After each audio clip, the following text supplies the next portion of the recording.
Hey, how you guys doing, YouTube? What is up? So we got a video. Vivek Ramaswamy gets into a heated debate over ethnicity and Western values on Steven Crowder's show. Let's get straight to it, guys. Hit the subscribe button if you enjoyed the video. Let's get it rolling. Get it rolling, man. Person in the Republican Party who has the guts to say English. Hear me, see me, sir. This was part of, I took a little bit of a break. Now I just relaunched this podcast, is to start to have the kinds of debates, even within the right, that we don't actually have, intellectual debates. And so I thought a fun one to start with is, there's the N word, and you're not supposed to say it. Nationalism is what I'm referring to. Oh, and I think you caught me. I thought he's not going to say the N word. Indians don't have a hood pass. Nationalism. No, an Indian can absolutely say nationalism. Yes. Non-white nationalist is what I've called me. But I think that was an interesting discussion about what it means to be a nationalist. And so I thought, let's get somebody who's actually thought deeply about this. Right. And culture's on that list. And so this is the first episode of the relaunched podcast I kind of started during the presidential campaign. And what do you know? She starts with a wake-up call, a dose of coffee, but she was honest, saying she couldn't have voted for me even though she agreed with everything I said because I'm an Indian, which I thought set up for actually a really interesting conversation that followed. I think it was. I would like to roll one clip. So if you can say the N-word nationalist, I guess that would make members of Congress House nationalists. So we're running down that trail here.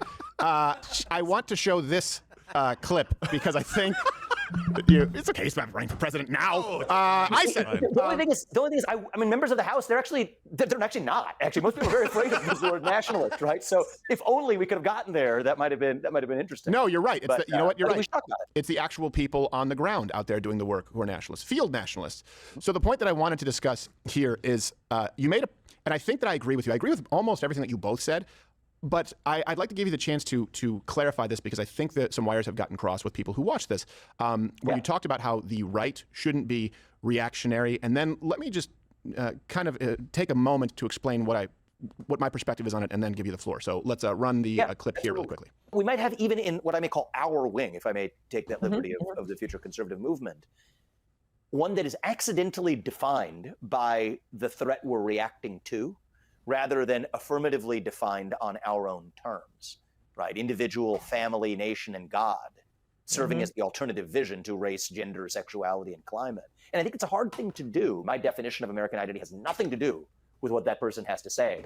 It's going to be independent and stand regardless of it. And I just worry, we've had such a candid conversation, and I'll just close in candor. I worry that a little bit of even a deep, thoughtful, philosophically grounded, committed person like your vision of our national identity may itself be in part a projection of a response guided by people who hate this country, who should have nothing to do with defining what a person like you believes it means to be a citizen of this nation.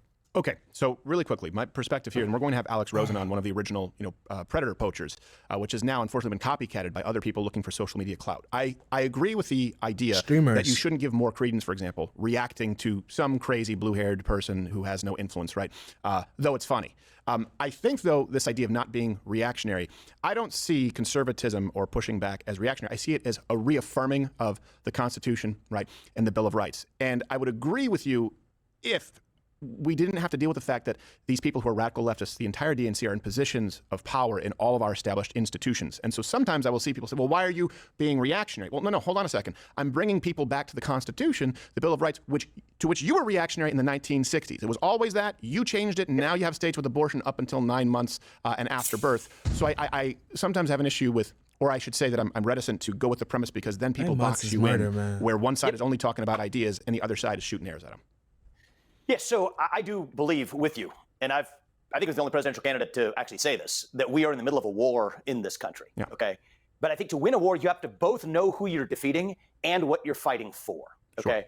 Sure. And so the conversation, let's just understand who you're talking to here. I mean, I've started businesses to compete head on with BlackRock, State Street, Vanguard. I wrote the book Woke Inc. before anybody in this country, certainly on the right, had heard the word woke. So I do think it's important. And I say this as a matter of self-reflection, Steve, is that I have been reactionary for much of the last 4 years. And I don't think there's anything wrong with that, so long as it doesn't blind you from actually remembering what you're fighting for. Right. And that came up in the conversation with Ann Coulter because I think she said something that in her heart of heart, she probably, at least a version of her from before, wouldn't actually believe in, but for the current environment in this country, which is that she couldn't vote for me because of my ethnic heritage.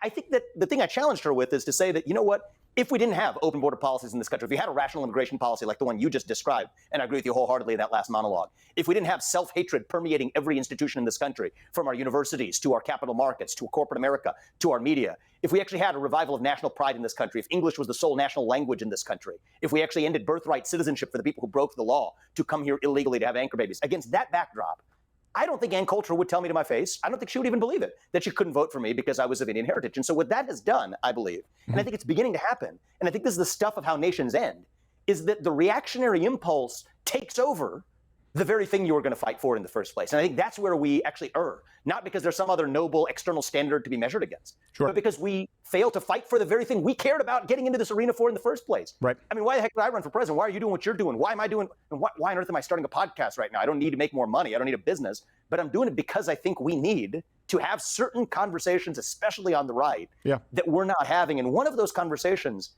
and I think is relevant this year in particular, I think the reason— he is right, though. I think he's like either close to a billionaire or he is a billionaire. So I don't think he needs money from us, especially like Donald Trump doesn't need money from his voters. He doesn't need money from Congress. Obviously, yes, he could use Congress to not pay more taxes, right? Or not to give the government all his money, which are our taxes.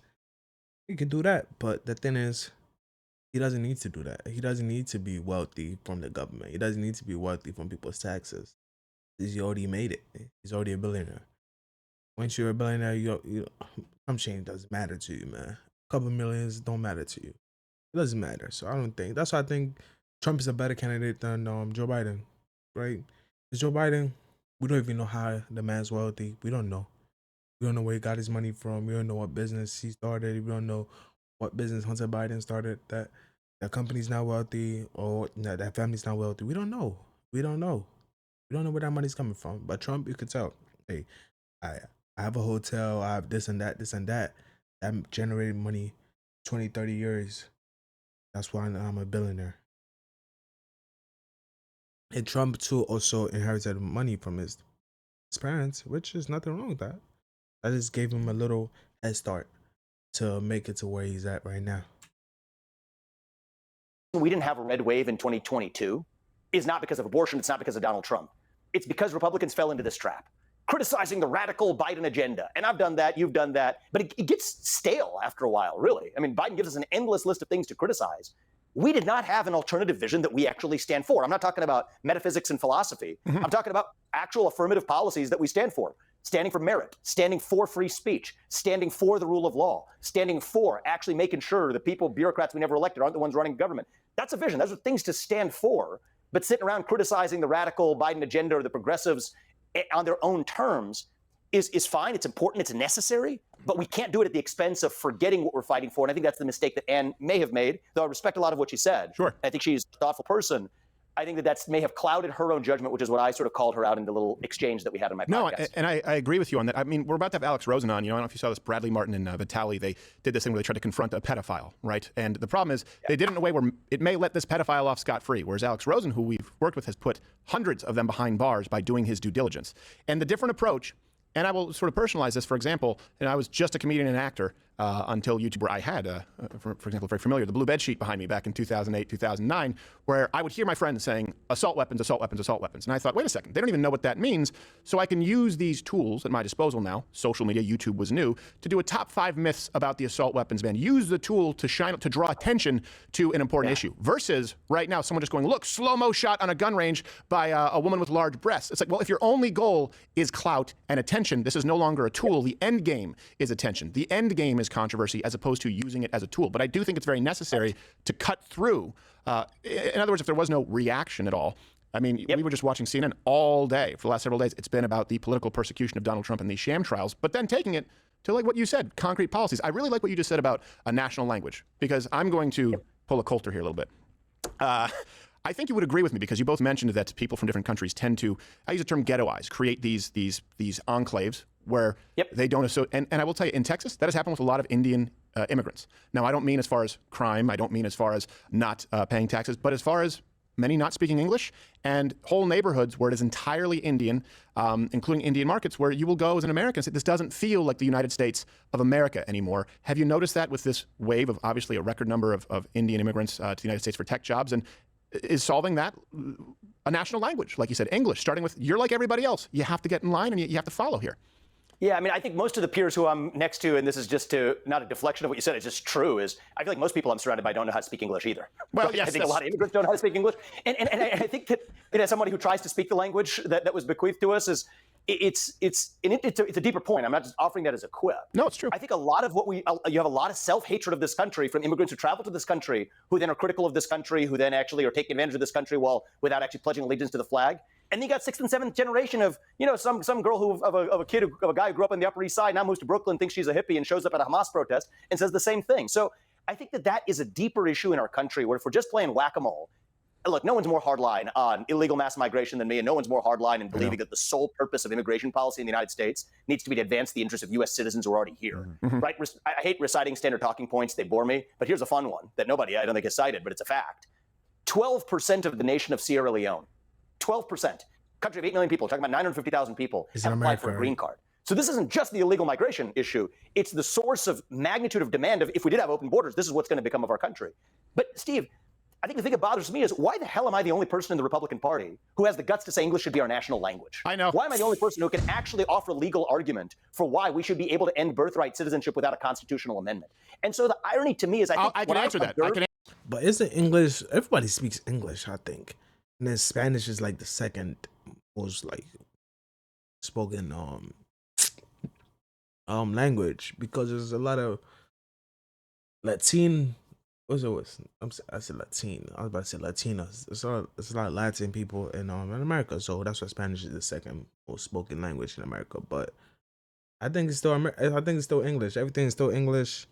Some things might be in Spanish, but everything is mostly English. So that point doesn't make any sense, in my opinion. Everybody speaks English in America. If you don't speak English, it might be hard for you to live in America, though. That's a fact.